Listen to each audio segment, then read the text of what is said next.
चला आता आपण रेसिपीला सुरुवात करूया।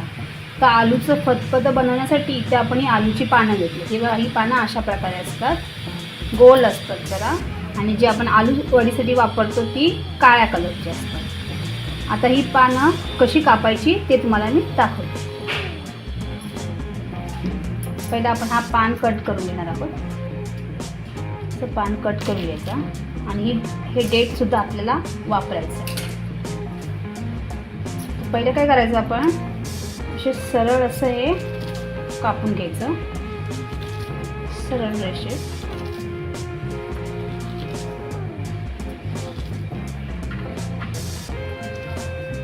ही अशी कापून झाली की अशी गोळा करायची आणि अशी घ्यायची। मग आपण अशी बारीक बारीक कापून घ्यायची।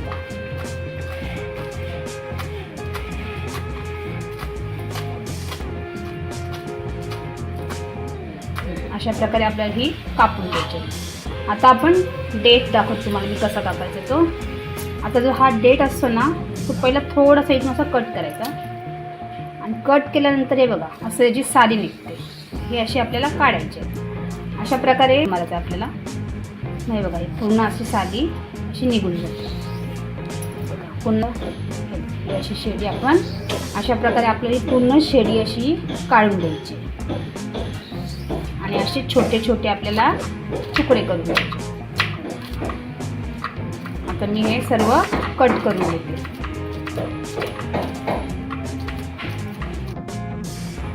तर इथे हा आपण आलू बारीक असा कट करून घेतला आहे। आता आपण हा पाण्यात वाफवून घेणार आहोत।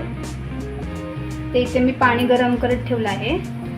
आता हा आपण याच्यामध्ये टाकून चांगला उमळून घेणार आहोत।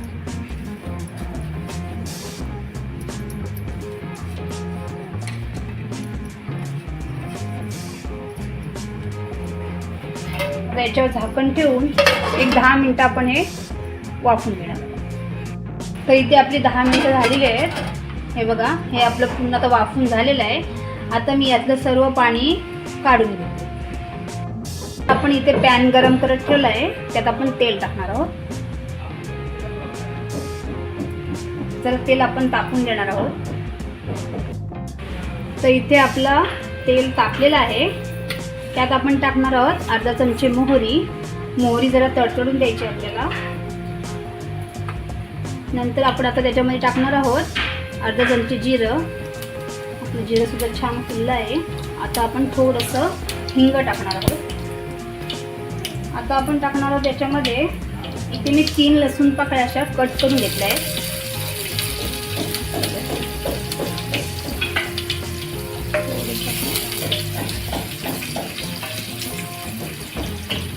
आता टाकणार आपण कांदा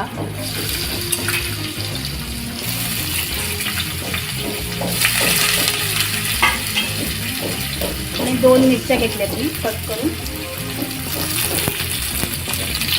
आणि कढीपत्ता। हे आता आपण व्यवस्थित फोडून घेणार आहोत आणि आपला कांदा आपण चांगले शिजवून घेणार आहोत।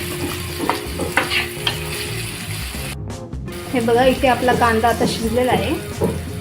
आता आपण यात टाकणार आहोत अर्धा चमचे हळद, थोडासा गरम मसाला टाकते आणि साधा मसाला। हा घरगुती मसाला मी 1 चमचा टाकते, कारण की आधी आपण 2 मिरच्या सुद्धा त्यात टाकलेल्या आहेत।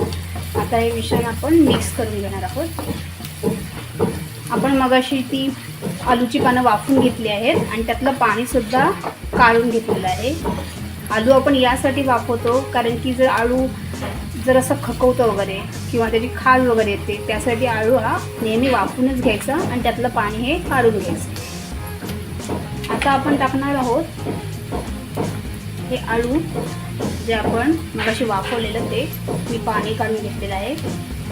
आपण शेंगदाणे टाकून आलूचं फतफद बनवतो, पण आपण आज शेंगदाणे नाही टाकणार आहोत। तर आपण त्यात टाकणार आहोत वालाचं बिरड। हे बघा, हे आता आपण मिक्स करून घेणार आहोत। हे बिरड टाकून सुद्धा फतफद खूप छान लागतं, तुम्ही नक्की करून बघा। बहुतेक आपण शेंगदाणे टाकूनच बनवतो, पण तुम्ही वालाचं बिरडं टाकून एकदा करून बघा, छान लागतं. हे बघा, हे आता आपलं व्यवस्थित मिक्स झालं आहे. आता आपण यात पाणी टाकणार आहोत.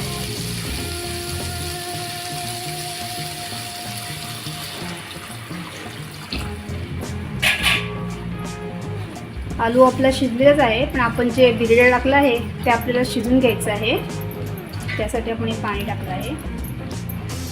आता आपण चवीनुसार मीठ टाकणार आहोत.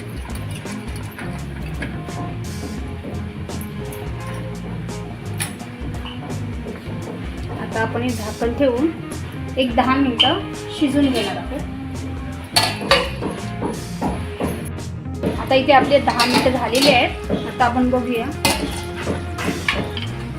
हे बघा, छान असं झालेलं आहे आपलं आलूचं फतफदं. हे बघा, आपलं बिरडं सुद्धा शिजलेलं आहे. आता आपण याच्यामध्ये टाकणार आहोत, इथे मी खोबरं आणि कोथिंबीरचं वाटण केलं आहे, ते आपण याच्यामध्ये टाकणार आहोत. तुम्हाला हवं असेल तर तुम्ही ओल्या नारळाचा नुसता खवलेला खोबरासुद्धा टाकू शकता. थोडंसं गूळ टाकणार आहोत आणि इथे मी चिंचेचा कोळ करून घेतला आहे, तो याच्यात टाकत आहे. आता आपण हे व्यवस्थित मिक्स करून घेऊया. हे बघा, खूप छान असा इथं वास येतोय. आता आपण यामध्ये थोडंसं पाणी टाकणार आहे. इथे मी वाटणात थोडंसं पाणी आहे, ते याच्यामध्ये ॲड करते. आता हा आपण झाकण ठेवून 1 मिनिट आपण चांगलं हे उकळून घेणार आहोत. हे बघा, आता इथे आपलं आलूचं फतफदं रेडी झालेलं आहे. आता आपण हे सर्व करू. चला, आता आपण सर्व करूया. इथे आपलं हे आलूचं फतफदं तयार झालं आहे. तुम्ही पाहू शकता, किती छान दिसत आहे एकदम. तुम्ही नक्की ट्राय करून बघा. आणि जर तुम्हाला माझी ही रेसिपी आवडली असेल तर माझ्या रेसिपीला लाईक करा, शेअर करा आणि आपल्या चॅनलला सबस्क्राईब करा. धन्यवाद.